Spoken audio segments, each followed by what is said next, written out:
ಈ ಬೆಂಕಿ ಚೆಂಡಿನಂಥ ಹೂವು ಈ ಭೂಮಿಯೊಳಗಿಂದ ದಿಗ್ಗನೆ ಎದ್ದು ಕುಳಿತಿರೋದನ್ನು ನೋಡಿದರೆ ಈ ಭೂಮಿ, ಆಕಾಶ, ಗಾಳಿ, ಮಳೆ, ಒಟ್ಟಾರೆ ಈ ಪ್ರಕೃತಿ ಅದೆಷ್ಟು ಕರಾರುವಕ್ಕಾಗಿದೆಯಲ್ಲ ಅಂತೇಳಿ ಆಶ್ಚರ್ಯವಾಗ್ತದೆ. ಹೌದು, ಯಾಕೆಂದರೆ ಈ ವಿಸ್ಮಯಕಾರಿ ಆಕರ್ಷಕ ಪುಷ್ಪ ಭೂಮಿಯೊಳಗಿಂದ ಎದ್ದು ಅರಳಬೇಕು ಅಂದರೆ ಮುಂಗಾರಿನ ಮೊದಲ ಮಳೆಯೇ ಬೀಳಬೇಕಂತೆ, ಮತ್ತು ಅದು ಮೇ ತಿಂಗಳೇ ಆಗಿರಬೇಕಂತೆ. ಮೊನ್ನೆ ಮಿತವಾಗಿ ಸ್ವಲ್ಪ ಮಳೆ ಸುರಿಯಿತು. ನಮ್ಮ ರೈತರು ಹೇಳುವಂತೆ ಅದು ಏನು ಅದು ಮಳೆ ಅಲ್ಲ. ಆದರೂ ಈ ಪ್ರಕೃತಿ ಅದೆಷ್ಟು ಕರಾರುವಕ್ಕಾಗಿದೆ ನೋಡ್ರಿ. ಈ ಪುಷ್ಪ ಅರಳಿ ನಿಂತಿದೆ. ನೋಡಿದ ಕೂಡಲೇ ಎಂಥವರನ್ನು ತನ್ನತ್ತ ಸೆಳೆಯುವ ಈ ವಿಶಿಷ್ಟ ವಿನ್ಯಾಸದ ಮತ್ತು ಬಣ್ಣದ ಈ ಪುಷ್ಪ ಭೂಮಿಯಲ್ಲಿ ಗೆಡ್ಡೆಯ ರೂಪದಲ್ಲಿ ಅಡಗಿಕೊಂಡು ಕುಳಿತಿರ್ತದೆ. ಸಮಯಕ್ಕೆ ಸರಿಯಾಗಿ ಅಂದರೆ ಮುಂಗಾರಿನ ಮೊದಲ ಮಳೆಗೆ ಇದು ಅರಳಿ ಭೂಮಿಯ ಮೇಲೆ ಎದ್ದು ನಿಲ್ತದೆ.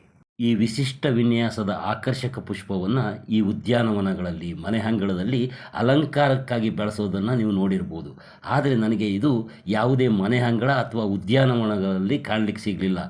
ನಿನ್ನೆ ಈ ದೇವರಾಯನದುರ್ಗದ ಕಾಡಿನಲ್ಲಿ ಸುತ್ತುತ್ತಿರಬೇಕಾದ್ರೆ ಏಕಾಏಕಿ ಕಣ್ಣಿಗೆ ಬಿದ್ದು ನನ್ನನ್ನು ತನ್ನತ್ತ ಸೆಳೆದುಕೊಂಡು ಬಿಡ್ತು. ಅಂದರೆ ಇಂಥ ವಿಶೇಷವಾದಂತಹ ಸಸ್ಯಗಳು ಇವತ್ತಿಗೂ ಕೂಡ ನಮ್ಮ ಗುಡ್ಡ, ಬೆಟ್ಟ, ಕಾಡು, ಕಣಿವೆಗಳಲ್ಲಿ ಇವೆಯಲ್ಲ ಅಂತೇಳಿ ನನಗೆ ಆಶ್ಚರ್ಯ ಆಯಿತು.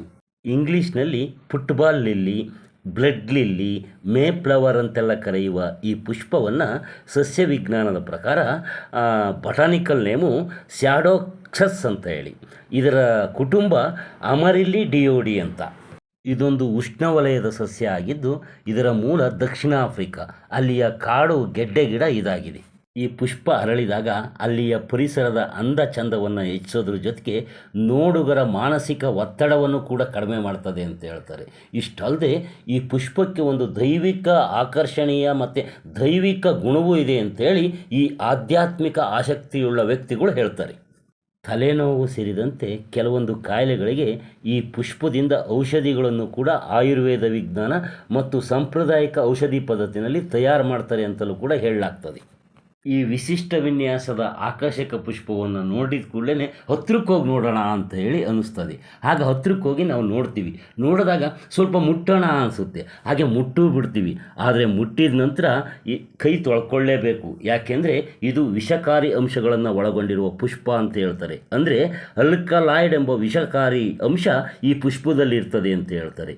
ಹಿಂದೆ ಈ ಪುಷ್ಪವನ್ನು ಈ ಬುಡಕಟ್ಟು ಸಮುದಾಯದವರು ಮತ್ತು ಯುದ್ಧದಲ್ಲಿ ಬಾಣವನ್ನು ಬಿಡ್ತಿದ್ದಂಥವರು ಪ್ರಾಣಿಗಳಿಗೆ ಬೇಟೆಗೆ ಹೋದಾಗ ಮತ್ತು ಶತ್ರುಗಳ ಮೇಲೆ ಯುದ್ಧಕ್ಕೆ ಹೋದಾಗ ಈ ಹೂವಾದ ವಿಷವನ್ನು ಈ ಬಾಣಕ್ಕೆ ಸವರಿರ್ತಾ ಇದ್ರಂತೆ. ಮತ್ತು ಮೀನುಗಳನ್ನು ಹಿಡಿಲಿಕ್ಕೆ ಕೂಡ ಈ ಪುಷ್ಪವನ್ನು ಬಳಸ್ತಿದ್ರು ಅಂತೇಳಿ ಇದರ ಇತಿಹಾಸದಿಂದ ತಿಳಿದು ಬರ್ತದೆ. ಈ ಬೆಂಕಿ ಚೆಂಡಿನಂಥ ಹೂವು ಅರಳಿದ 20 ದಿನಗಳಲ್ಲಿ ತನ್ನ ಸೌಂದರ್ಯವನ್ನು ಕಳೆದುಕೊಂಡು ಹಾಗೆ ನಶಿಸಿ ಹೋಗ್ಬಿಡ್ತದೆ. ಅಂದರೆ ನಶಿಸಿ ಹೋಗ್ತದೆ ಅಂದರೆ ಒಂದು ರೀತಿಯ ಕಾಯಿ ಇದರಲ್ಲಿ ರೂಪವಾಗ್ತದೆ. ಈ ಆಕರ್ಷಕ ಪುಷ್ಪವನ್ನು ನೀವು ಕೂಡ ನಿಮ್ಮ ಹೊಲ ಗದ್ದೆಯ ಬದುಗಳಲ್ಲಿ, ಮನೆ ಅಂಗಳದಲ್ಲಿ, ವಠಾರದಲ್ಲಿ, ವನಗಳಲ್ಲಿ ಕೂಡ ಬೆಳೆಸ್ಬೋದಾಗಿದೆ. ಹೇಗಪ್ಪ ಅಂದರೆ ಇದರ ಗೆಡ್ಡೆಯನ್ನು ತಂದು ನೆಟ್ಟರೆ ಮುಂದಿನ ಮಳೆಗಾಲಕ್ಕೆ ಅಂದರೆ ಏನು ಮುಂಗಾರಿನ ಮೊದಲ ಮಳೆಗೇ ಈ ಪುಷ್ಪ ಅರಳಿ ನಿಲ್ತದೆ.